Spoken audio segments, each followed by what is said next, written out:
How do pensions and benefits impact your property taxes? I'm Jill Horner. This is Comcast Newsmakers. With me this hour is New Jersey State Assemblyman Declan O'Scanlan. Thanks for being with us. Thank you for having me. Let's talk a little bit about that. When we pay our property tax bills, talk to us about the impact that pensions and benefits have on that overall bill. It's dramatic. If you look at the percentage of municipal budgets, pension payments can be around 10%, give or take, depending on the size of the municipality. Health benefits could be 20% of a municipal budget. So together, they could approach 30%, again, give or take 5 or 10% in some smaller or larger districts. If you have 30% of your budget going up by double digits, that makes it very hard to balance a local budget without crushing property taxpayers. So they have a dramatic effect. And that's why it's so imperative on the state legislature to reform those aspects of the budget.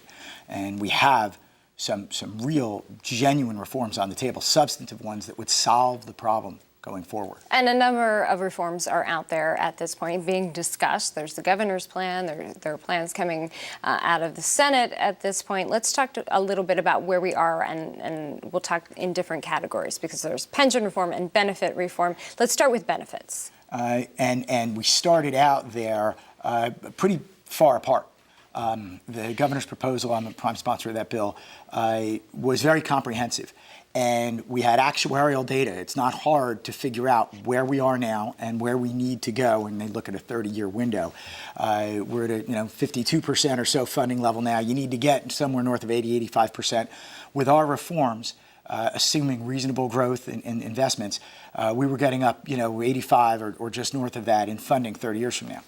The original counter-reform proposal that the Senate President put on the table, it didn't get us there. And if it did get us there, it only got us there by crushing taxpayers. And we can't do that because then we'll destroy growth in this state, business growth, job growth.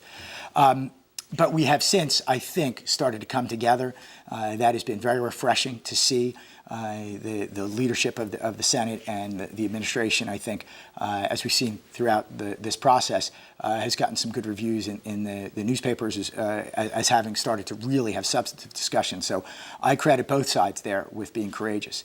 And I think, I'm crossing my fingers, that we'll get to a reform package that will really fix the problem rather than be, like we've seen out of Trenton over the past 20 or 30 years, kind of reform in name only, where everyone says, okay, we've got X reform, and we pat each other on the back and credit each other for solving the problem, when really we didn't. We just kicked the can down the road.